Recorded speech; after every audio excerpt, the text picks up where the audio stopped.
Assalamualaikum warahmatullahi wabarakatuh. Untuk kesempatan kali ini, saya Febri Piliana, CGP Angkatan 11, Kota Padang Sidimpuan, akan melakukan observasi terhadap salah seorang guru di sekolah kami, yaitu Bapak Pandi Fahrozi, yaitu guru bidang studi bahasa Inggris. Di sini, Assalamualaikum warahmatullahi wabarakatuh, Pak. Waalaikumsalam warahmatullahi wabarakatuh. Jadi di sini, Pak, saya ingin bertanya, apa kabar, Pak? Alhamdulillah baik, Bu. Iya. Jadi di sini saya ingin melakukan observasi dengan Bapak terkait tentang pembelajaran. Yang pertama itu, Pak, yang saya ingin tanyakan adalah Bapak masuknya di kelas berapa, Pak? Saya kebetulan masuk di kelas 11, Bu. Iya, di kelas 11 P4. Nah, dari pembelajaran yang akan Bapak lakukan nanti, saya ingin bertanya, apa saja tujuan pembelajaran yang akan Bapak capai? Baik.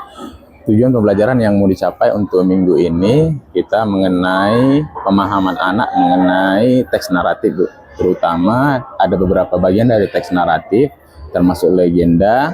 Dan untuk minggu ini kita fokusnya kepada fairy tale, cerita tentang peri. Oh gitu ya, Pak ya. Menarik ya, Pak ya, tentang peri ya. Nah, sekarang pertanyaan berikutnya dari saya, Pak. Kira-kira hal-hal apa saja yang ingin Bapak kembangkan pada pembelajaran tersebut nanti? Mungkin yang saya kembangkan mungkin anak-anak akan membuat semacam diskusi kelompok kecil, kemudian nanti mereka akan, setelah hasil diskusi itu mereka akan presentasikan, selalu ditanggapi oleh kelompok yang lain. Oh begitu ya, Pak. Nah, selanjutnya, Pak, saya ingin bertanya terhadap pembelajaran nanti yang akan Bapak gunakan itu model pembelajaran seperti apa, Pak? Saya mungkin lebih fokus kepada pemecahan masalah, kemudian anak-anak sama-sama mereka bekerjasama untuk memecahkan suatu masalah, lalu mereka presentasikan, lalu mereka ambil hasil dari permasalahan tersebut. Oh iya ya, Pak. Jadi lebih hidup dia nanti ya, Pak ya, pembelajarannya. Nah, kemudian pendekatan-pendekatan apa yang Bapak lakukan nanti kepada anak-anak, Pak?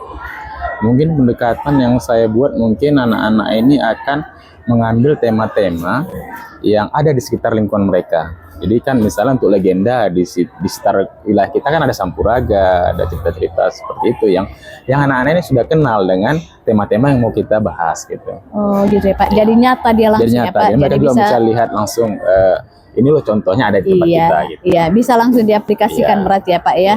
Nah, kemudian kira dari semua jabaran Bapak itu yang sangat menarik kalau menurut saya, ada lagi tidak Bapak terpikir strategi gitu apa lagi nanti? Mungkin strategi yang lain mungkin yang saya buat mungkin lebih kepada anak-anak ini dipacu atau dimotivasi untuk berani mempresentasikan hasil dari yang diskusi mereka gitu. Jadi mereka ini kita pacu untuk berani, bukan hanya mereka bisa menulis sebuah cerita tersebut, tapi mereka juga harus berani untuk tampil. Tampil lalu mempresentasikan apa yang mereka diskusikan. Iya.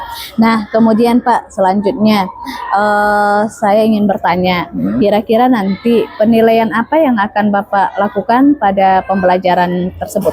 Baik, untuk penilaian ada dua saya buat rencananya, itu satu penilaian berkelompok karena mereka juga satu kelompok, dan nanti ada LKPD untuk secara mandiri, secara pribadi mengenai pendalaman materi dari teks tersebut. Gitu ya, Pak ya. Nah, kemudian jadi sasaran kelas yang Bapak apa nanti kelas yang mana ini? Rencana saya untuk minggu depan kita praktek untuk tugas ini itu di kelas 11 P4. Oh iya, di kelas 11 P4 ya, Pak ya. Saya mendengar luar biasa kalau dalam hal praobservasi ini dengan pertanyaan-pertanyaan saya itu dan rencana-rencana Bapak. Mudah-mudahan ke depannya pelaksanaannya sukses ya, Pak. Ya, amin. Kemudian berarti minggu depan ini pelaksananya ya, Pak ya. Semoga kita dapat meningkatkan kualitas pendidikan demi anak-anak ini ya, Pak ya. Baik.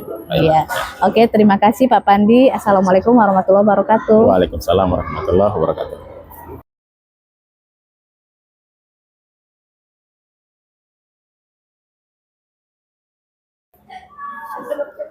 Assalamualaikum. Waalaikumsalam warahmatullahi wabarakatuh.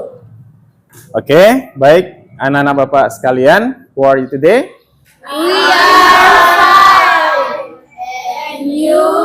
Okay, I'm fine too. Thank you. So before we start our lesson today, Bapak ingin ketua kelasnya coba pimpin doa terlebih dahulu. Sebelum memulai pelajaran, alangkah baiknya kita berdoa. Berdoa dimulai. Bismillahirrahmanirrahim. Radina billahi rabba wa bil islami dina wa bi Muhammadin nabiyya wa rasulah. Rabbana zidna ilma warzuqna fahma wa amalan solihah bi rahmatika ya arhamar rahimin. Baik, terima kasih kepada anak-anak Bapak sekalian. Sebelumnya, ya, Bapak mau absensi kelas dulu. Ya, siapa yang hadir atau siapa yang tidak hadir pada hari ini? Asri Mayani? Hadir, Pak. Baik. Asri Ramanda? Hadir, Pak. Aswita Khairunisa? Sakit. Ini ada suratnya? Ada, Pak. Baik. Hadir, Pak. Baik, anak-anak Bapak yang sudah hadir, ya. Sebelumnya kita telah memasuki materi tentang naratif teks, ya, minggu lalu. Tapi kita akan kembali lagi sebelumnya mempelajari ini. Oh ya, sebelum itu Bapak ingin kalian tuh berdiri semua. Kita buat dulu menyanyikan lagu kebangsaan. Sorak-sorak bergembira, bergembira semua. Sudah Bebas negeri kita, Indonesia merdeka. Indonesia merdeka. Republik Indonesia, itulah hak milik kita untuk selama-lamanya.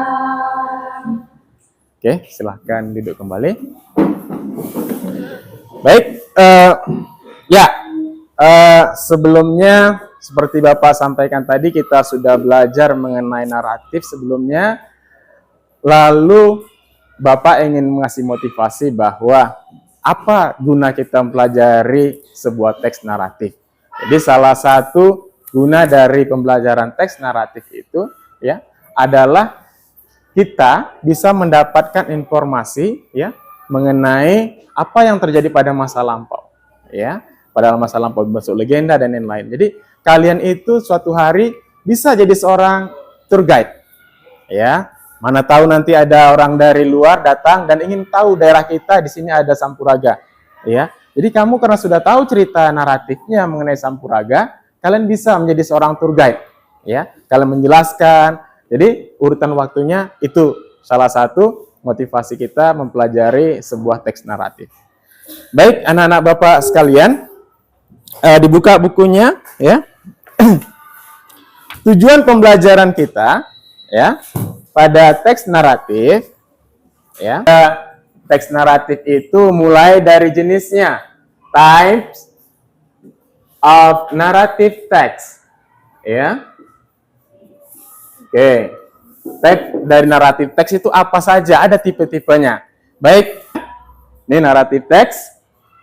Yang pertama pengertiannya, teks naratif adalah jenis teks yang menceritakan cerita dan menggambarkan sesuatu sequence of time, ya, sesuatu event atau peristiwa pada masa lampau, ya. Jadi ini pengertian dari teks naratif. Oke, tujuan teks naratif itu adalah sebagai sebuah cerita, ya, menceritakan kembali suatu cerita tujuannya untuk menghibur pembaca ataupun orang-orang yang mendengarkan cerita tersebut. Oke, lalu ini jenis-jenisnya. Jenis-jenis dari sebuah teks naratif itu ada berfungsi sebagai autobiografi, ya, menceritakan kehidupan orang-orang, atau menjadi sebuah memori, ya, memori, bisa berbentuk legenda, bisa juga berbentuk mitos atau fabel.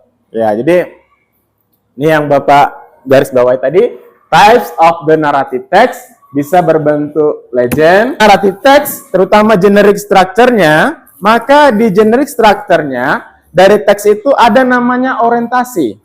Ya, orientasi, orientation, stage of the story yang biasanya dimulai dari pertanyaan di awal, ya.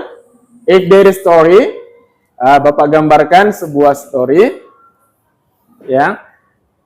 This, yang pertama itu namanya adalah orientation.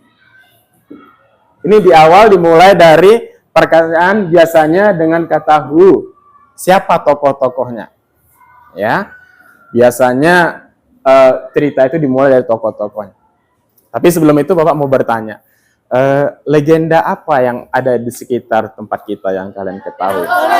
Danau Toba, Sampuraga, Balingkundang, Batuna II, Sampuraga. Coba si Cika, yang Sampuraga siapa aja tokoh-tokohnya? Istrinya, orang-orang yang di sekitar itu, ya. Nah, itu yang disebut dengan orientasi. Ada tokoh-tokohnya, ya. Lalu setelah pertanyaan who, pertanyaan berikutnya biasanya ditanya dengan where. Di mana peristiwa itu terjadi? Kalau kita Sampuraga di sini di Panyabungan, ada sekitar 2 km dari sini, ya. Kemudian kalau di Danau Toba, di mana lokasinya? Di Danau Toba, ya. Oke, berikutnya ada pertanyaan when. Ini kapan? Kapan peristiwa itu terjadi? Ya, bisa 100 tahun yang lalu, bisa 300 tahun yang lalu, gitu, ya. Biasanya kan dibuat di awal ke sebuah kalimat, sebuah cerita, once upon a time, long time ago, seperti itu, ya, di awal-awal, ya. Oke, berikutnya Bapak lanjut, kita pakai ice breaking dulu. Oke. Ice breakingnya Bapak udah tahu lagu Clap Your Hand. Oke. Oke, kita mulai, ya. Oke. Jadi kalau Bapak tanyakan, kalau clap your hand perintahnya clap your hand, kalau stomp your feet kakinya dihentakkan ke tanah, ya. Kalau say hooray, hooray. Oke, kita mulai, ya. Oke. If you're happy and you know it, clap your hand. If you're happy and you know it, clap your hand. If you're happy and you know it, you may together, sama-sama. Oke, ya. Kita ulang, ya. If you're happy and you know it, clap your hand. If you're happy and you know it, clap your hand. If you're happy and you know it, and you want to really show it, if you're happy and you know it, clap your hand. If you're happy and you know it, stop your feet. If you're happy and you know it, stop your feet. If you're happy and you know it, if you want to show it, if you're happy and you know your hand. If you're happy and you know it, say hooray! Hooray! If you're happy and you know it, say hooray! Hooray! If you're happy and you know it, and you really want to show it, if you're happy and you know it, say hooray! Hooray! Oke. Jadi pada anak Bapak seperti itu, ya. Oke, Bapak lanjutkan. Jadi unsur kebahasaannya bisa menggunakan simple past, ya. Yang berikutnya di dalam unsur kebiasaan ada namanya adverb, baik adverb of times, manner, ya. Kemudian ada adjective, penggunaan adjective, kemudian ada tentang non phrase, ya. Ada pembahasan juga tentang non phrase. Oke. sebelum kita lanjutkan, kita lihat dulu contoh dari salah satu. Oke. Sang ibu mengolah semua perhiasan dan pakaian kerajaan untuk putrinya. Anakku sayang, bawalah perhiasan dan permata berharga ini olehmu. Berbahagialah dengan pangeran. Ratu memberinya pelayan untuk menemani dan menyerahkan sepenuhnya kepada sang putri. Masing-masing menunggangi kuda untuk dan dia bertanya kepada pelayan asing, apa pendapatnya jika seseorang bersikap seperti itu? Apa yang akan kau lakukan kepada pembohong? Tidak ada lagi. Dia harus dimasukkan ke penjara selamanya. Kau tahu itu, karena kau telah menghakimi dirimu sendiri, maka itulah yang akan terjadi padamu. Sang pelayan dihukum sendiri kata-katanya, dan raja muda menikah dengan putri yang asing, dan mereka memerintah kerajaan dalam kedamaian dan kebahagiaan selamanya. Baik. Peri datang menemui mereka dan menghidupkan kembali putri yang Oke. Lihat salah satu jenis cerita dalam naratif teks yang disebut dengan fairy tale. Ya. Siapa tahu yang lain jenis-jenis dari fairy tale judul-judulnya? Ada yang tahu? Cinderella. Yang lain? Tinkerbell. Belle. Snow White. Ya, Belle, The Beauty and the Beast ya. Baik. Jadi, sudah kita lihat tadi ya, unsur-unsur kebahasaan yang dipakai di situ ya. Dari cerita ini sama, masih berkaitan dengan naratif juga ya. Di situ ada beberapa kata baru yang mungkin kalian temukan ya. Nanti kita buat dalam sebuah kerja kelompok ya mengenai penggunaan dari cerita ini. Jadi, Bapak lanjutkan ya. Jadi, fairy tale tadi kalau kita perhatikan urutan ceritanya ada orientasinya, ada orientationnya, ya, ada juga complication-nya, ya. Berikutnya ada koda, ya. Setelah resolution ada koda, termasuk si pelayan tadi dihukum, ya, karena dia sendiri yang berbohong gitu ya. Baik,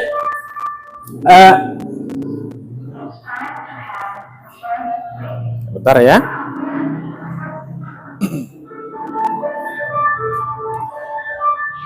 Sampai di sini ada yang mau bertanya mengenai materi yang barusan kita sampaikan dan sudah nonton video. Kira-kira ada yang mau ditanyakan? Silakan. Saya Pak. Ya. Jadi Pak, apa yang dimaksud sama simple past itu? Simple past. Iya. Baik. Bapak jelaskan sedikit ya.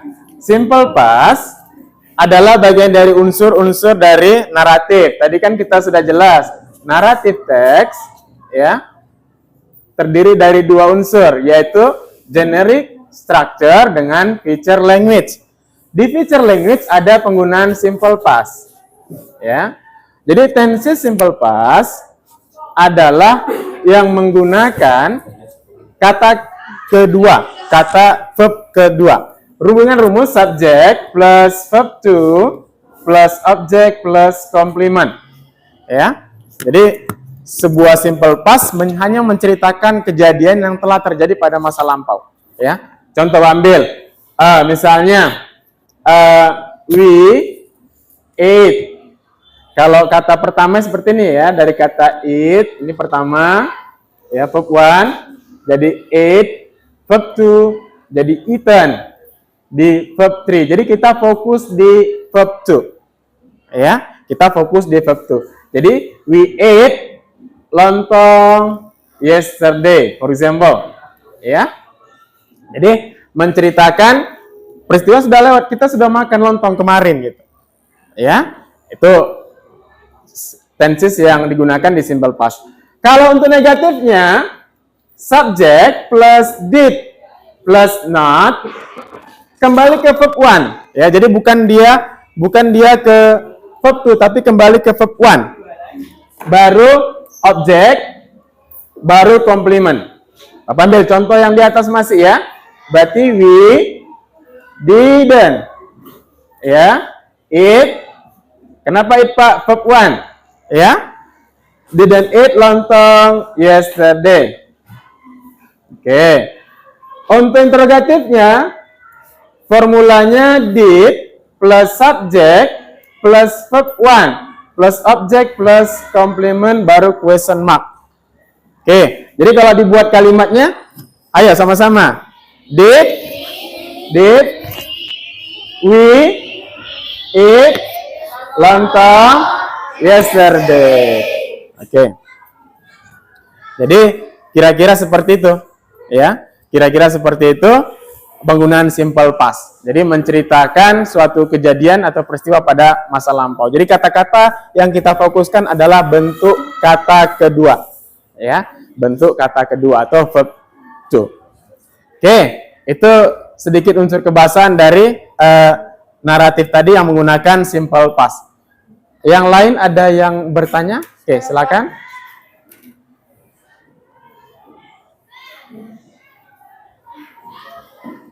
Jadi saya ingin bertanya Pak, apa Pak yang dimaksud dengan koda? Oke, pertanyaan yang bagus. Ya, apa yang dimaksud dengan koda? Oke, Bapak hapus dulu ya. Kalau di buku ada di halaman 34 pembahasannya. Ini nggak apa-apa, Pak akan ulangi. Oke, unsur kebahasaan dari naratif tadi kita sudah bahas. Ada orientation, tokoh-tokohnya siapa, di mana. Ada reorientation, lalu ada complication, ya, puncak dari cerita. Ada akhir cerita atau resolution, yang terakhir adalah koda. Koda sebenarnya bersifat opsional, ya, opsional. Artinya tidak semua cerita itu memiliki koda. Ada kita sendiri yang bisa menyimpulkan, ya, dari apa koda-koda masing-masing teks tersebut. Jadi koda bersifat fungsional. Apa fungsinya, Pak? Fungsi koda adalah mengambil. Apa yang bisa kamu ambil? Pelajaran apa yang bisa kamu ambil dari sebuah cerita tersebut?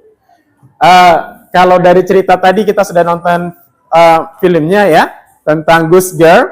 Siapa yang tahu apa koda yang bisa diambil? Ya, silakan. Apa yang koda yang bisa diambil dari cerita tadi? Jangan berbohong. Yang lain, koda itu boleh lebih dari satu ya. Yang lain, materi ini dari yang sudah Bapak jelaskan, kita sudah nonton video. Oke, Bapak ingin kita ini semua membentuk sebuah kelompok-kelompok kecil, ya, kelompok. Lalu kita diskusikan nanti, ya, mengenai apa yang mau kita diskusikan mengenai fairy tale. Oke, silakan. Sekarang tugas kalian membentuk kelompoknya dulu. Melingkar ya, melingkar aja. Ya,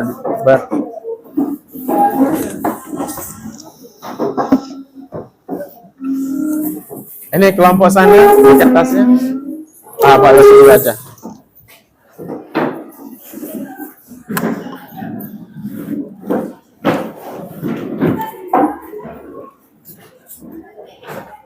Oke. Oke. Ya, silakan. Siapa tokoh-tokohnya? Nanti di karakternya bagaimana, ya. Kodanya cari sebanyak mungkin kodanya ya. Apa saja koda yang bisa kamu dapatkan dari cerita tersebut?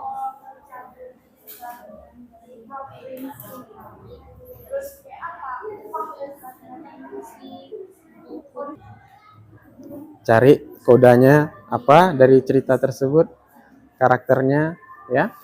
Jadi biar apa namanya? You find it.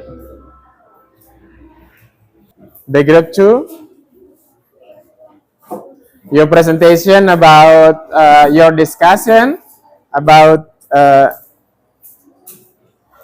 your fairy tale story.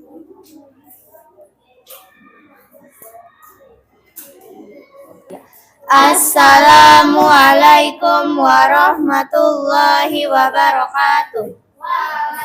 Salam warahmatullahi wabarakatuh. We from group 3. We want to tell you about the story The Frog Prince. Once upon a time there lived a beautiful princess who had a golden ball. One day, while the beautiful princess was playing in the garden, the ball fell into a pond. She was very upset and didn't know what to do. While she sat there crying helplessly, a frog hopped out of the pond and asked, "Why are you crying, little princess?" She told him about her golden ball. The ugly frog said, "I can help you get your ball, but what will you give me in return?" "I will give you anything you want," promised the princess. The frog immediately dived into the water and fetched the ball for her. The princess was very happy. The frog reminded her, "Remember that you promised me anything? Well, I want to be your friend, eat from your plate, and sleep in your palace." The princess hated the idea, but she agreed and ran back to the palace. The next morning, the princess found the frog waiting for her. He said, "I have come to live in your place." Hearing this, the princess ran to her father, crying. When the kind king heard about the promise, he told her, "A promise is a promise, and you must keep your word. You must let the frog stay here." The princess was very angry, but she had no choice and let the frog stay. He ate from her plate during dinner and asked the princess to take him to her bed at night. The princess angrily picked him up and threw him to the floor. In a flash, the frog turned into a handsome prince. He told the princess that he had actually been under the spell of the wicked witch. The princess fell in love with the prince and their married lived happily ever after. Okay, that's good. Yeah. Any question for your friend discussion? They talking about the story. Please. Mana yang mau bertanya? Silakan tentang diskusi mereka. Oke, silakan. Ini si kelompok 1.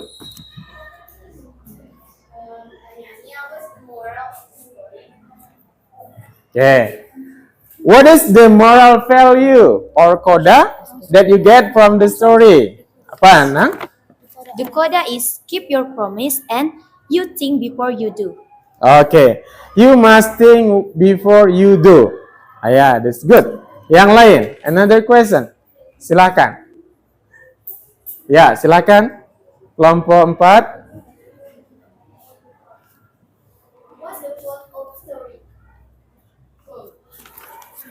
Plot, alur ceritanya bagaimana? The plot of the story is plot yang maju dia Cuni. Jadi dari awal sampai akhir maju dia, nggak ada Ya, pengulangan. berarti di plot belakang. maju deh ya. Oke, plot maju. Oke, Any question?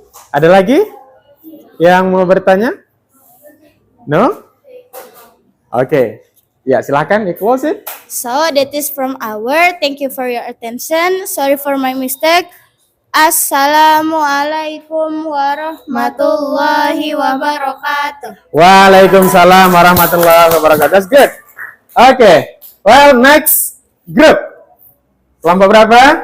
Yang mau tampil silakan. Oke, 3. Oke, silakan.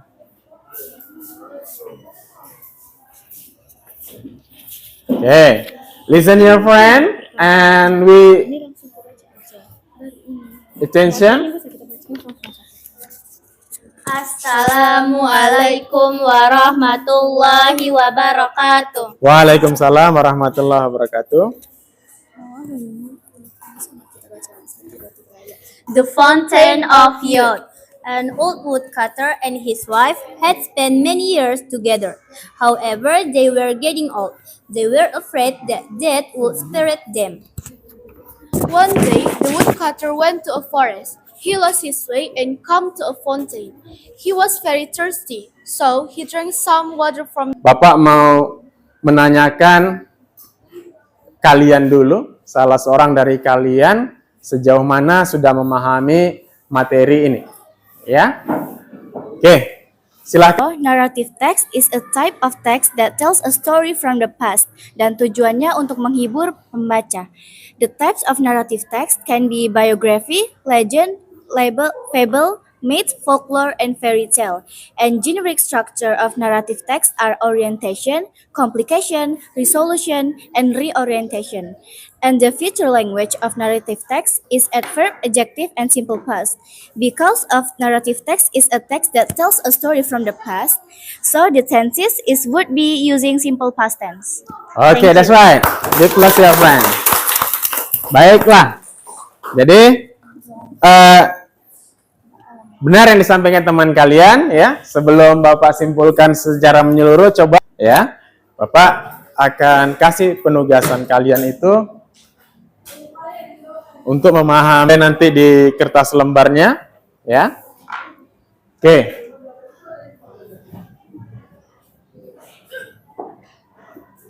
Kayak jenis past tense ini simple past, coba sebutkan kalau yang satu ini verbal atau nominal? Verbal. Yang kedua? Nominal. Yang ketiga? Verbal. Yang keempat?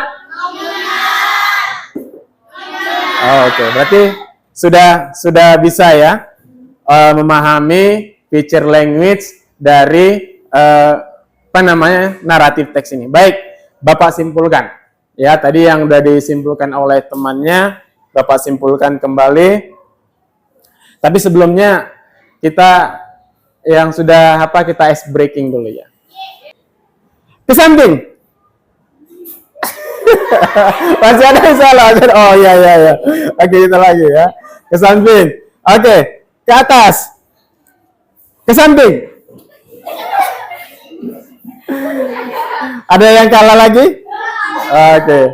Jadi seperti itu ya, kayak seperti saya.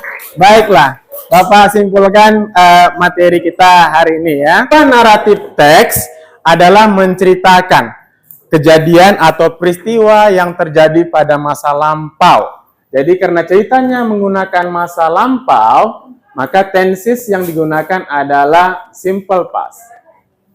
Oke, simple past. Nah, untuk naratif teks tersebut terbagi menjadi dua unsur yang membangunnya. Yang pertama adalah namanya unsur picture language. Picture language tadi sudah kita bahas, ada di situ past tense, ada noun phrase, ya.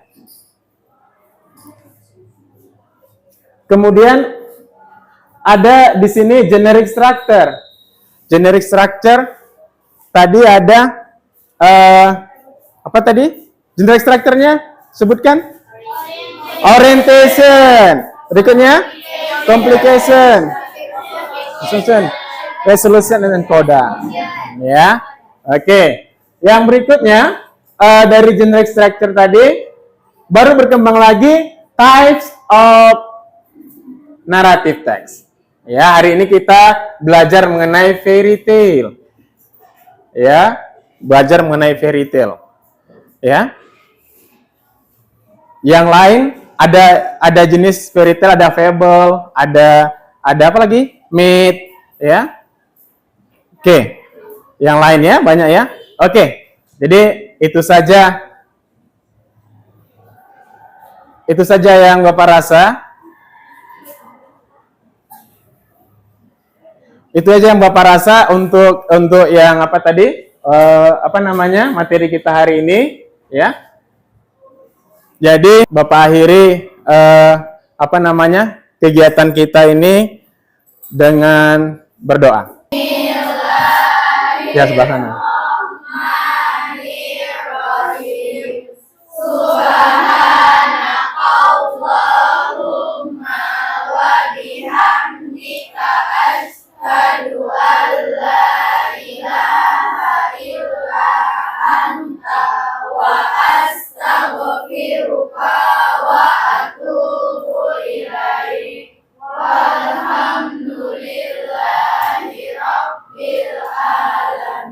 Okay, well student, thank you for your attention today. We continue for our next lesson for the next time. Thank you very much. Assalamualaikum warahmatullahi wabarakatuh.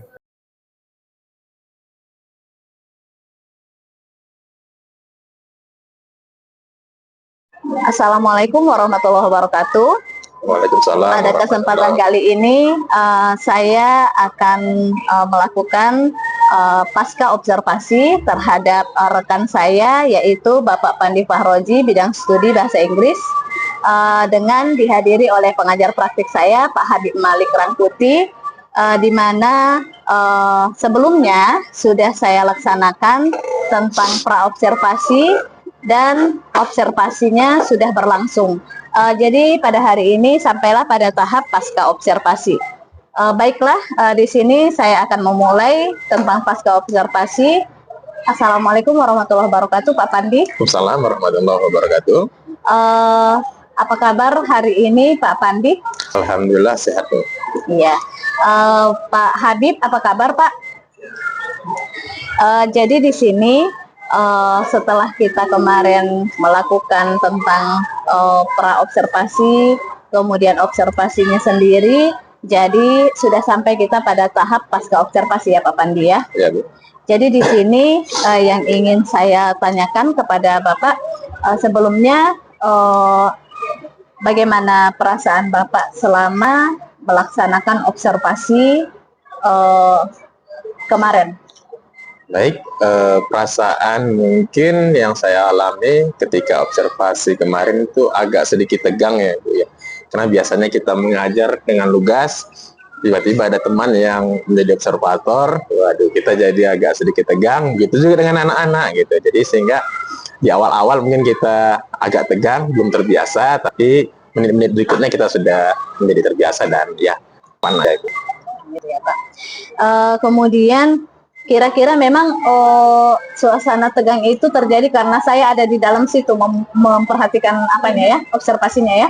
Iya, bisa jadi itu. Iya.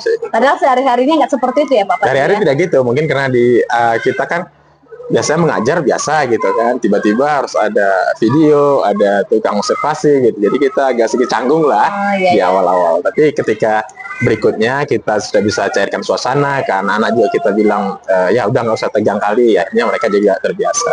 Iya, grogi ya, Iya, Papan ya. Jadi di sini itu terasa oleh gurunya juga, terasa juga oleh muridnya ya. Berarti sama-sama merasakan ada rasa tegang bagaimana lah. Begitu ya. Jadi di sini Pak Pandi, berikutnya saya ingin bertanya kepada Pak Pandi, bagaimana proses pembelajaran yang berlangsung tersebut? Proses pembelajarannya karena kita sesuai sudah jadwal schedule kita dan sesuai dengan modul ajar juga, belajarnya berlangsung bagus. Materi yang kita tujukan, CP dan TP-nya kita laksanakan. Hanya itu saja di awal kita agak sedikit canggung karena kita ada video yang merekam, kemudian ada take untuk ada teman yang observasi. Jadi anak-anak yang biasanya ada yang bertanya, mereka ini agak segan gitu, agak malu juga gitu ya. Tapi setelah menit-menit berikutnya mereka sudah terbiasa dan akhirnya kelas itu berjalan dengan baik. Kemudian CP yang kita ajarkan juga berjalan dengan baik ya. Proses pembelajaran berjalan lancar.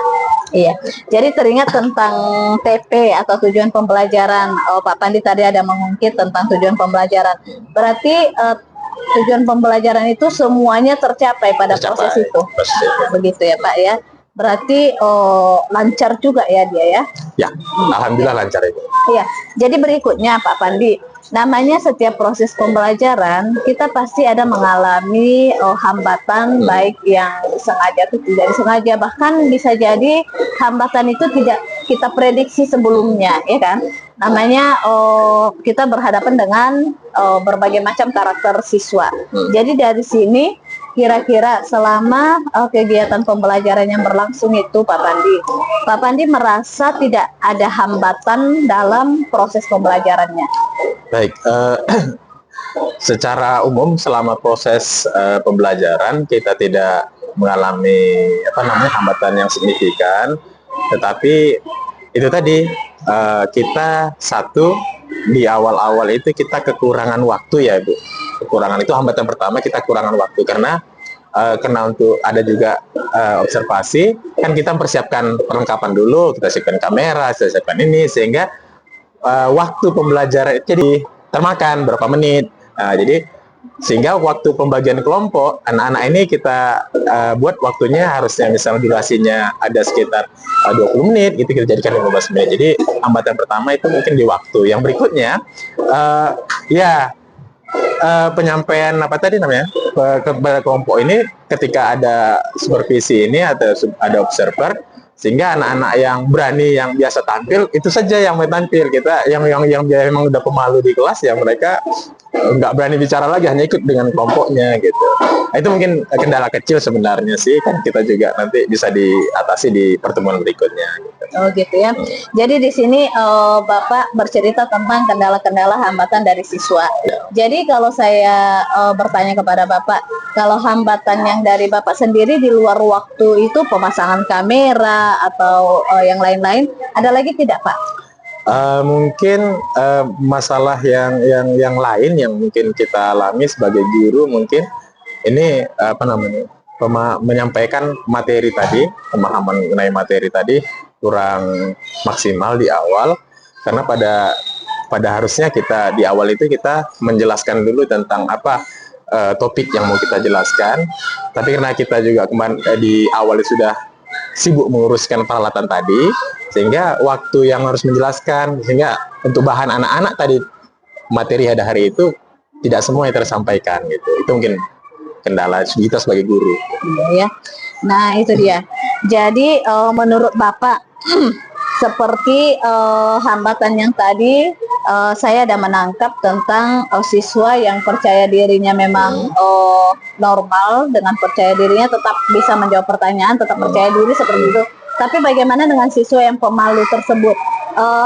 Apa kira-kira yang menyebabkan mereka tetap dengan sifat pemalunya itu Pak? Sementara mungkin itu karena saya mungkin ada di situ ya. Kalau saya tidak ada di situ, bagaimana Bapak menangani permasalahan itu? Baik Bu, kalau misalnya ini masalah malu kan masalah karakter Bu ya. Karakter anak-anak berbeda. Jadi biasanya kalau misalnya walaupun tidak ada observasi pada hari itu, menghadapi anak-anak yang memang tidak berani mengungkapkan kepedean dia berbicara atau menaikkan satu permasalahan, biasanya kita ada pendekatan khusus. Ya, kita harus intens memperhatikannya, menanya apa masalah dia, apa yang kurang, apa yang tidak dipahami gitu. Sehingga anak ini dengan sendirinya dia paham gitu.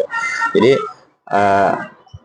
ada yang berani, ada yang tidak berani. Nah, dua-dua permasalahan ini harus kita selesaikan dengan cara yang berbeda gitu. Karena penanganan anak yang berani berbeda dengan anak yang pemalu gitu. Jadi tetap kita tangani, tapi dengan cara tadi dengan pendekatan. Nah, jadi berarti kalau anak-anak yang pemalu ini menurut Pak Pandi sendiri, ini bukan karena mereka tidak memahami materi ya Pak? Bukan. Mereka hanya untuk mengungkapkan yang mereka tahu itu mereka harus dipancing dulu gitu Bu. Bukan mereka tidak paham, mereka tetap paham gitu. Berarti di sini ada juga tidak tentang mencocokkan terhadap gaya belajar. Ya. Mungkin dia pemalu ketika berbicara, tapi ketika menuangkan di tulisan dia bisa dengan maksimal, begitu ya Pak Pandi ya. Jadi kira-kira Pak Pandi, kalau kita bicara tentang hambatan-hambatan itu, permasalahan-permasalahan yang kita hadapi tadi yang kita bahas, kira-kira solusi apa yang Bapak terpikir untuk nantinya tidak terjadi lagi hambatan-hambatan itu? Baik, seperti yang saya sampaikan tadi, ini kembali ke karakter masing-masing anak berbeda, sehingga kita gunakan pendekatan berdiferensiasi ya Bu ya. Artinya beberapa anak tadi kita masukkan, misalnya anak yang pemalu jangan kita kelompokkan dalam anak pemalu, kita harus masukkan dia ke dalam kelompok anak-anak yang aktif. Jadi sehingga yang pemalu tadi jadi aktif. Jadi inilah salah satu metode pendekatan diferensiasi yang sekarang sedang populer gitu. Jadi dengan dilibatkan mereka dalam satu kelompok yang majemuk, yang ramai, sehingga anak-anak yang pemalu dan aktif ini sama-sama yang pemalu jadi aktif. Karena dibantu juga, ada juga peer teaching ya, mereka jadi saling membantu. Jadi tidak kita kelompokkan sesuai dengan kelompoknya, misal pemalu sama pemalu atau yang aktif sama yang aktif, enggak, kita harus gabungkan ya, bisalah perbedaan-perbedaan tadi akhirnya mereka sama-sama memahami materi yang kita sampaikan. Berikutnya akan ada aksi yang lebih baik untuk mengatasi masalah-masalah itu ya Pak Pandi ya. Nah, jadi kira-kira kalau saya bertanya kepada Pak Pandi, kapan kira-kira Pak Pandi akan melakukan aksi tentang perubahan-perubahan yang meminimalisir atau menghilangkan hambatan-hambatan itu? Kapan kira-kira Bapak akan melakukan aksi itu?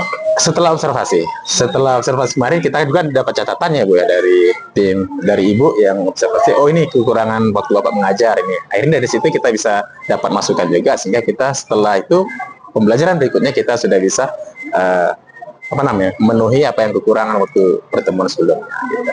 Berarti selanjutnya setelah observasi Pak Pandi terus melakukan perbaikan terus untuk menghindari hambatan-hambatan ini ya. Luar biasa Pak Pandi ya. Jadi kita memang sebagai guru harus memperhatikan apa-apa yang kurang kemarin untuk kita jadikan perbaikan-perbaikan ke depannya ya Pak Pandi ya.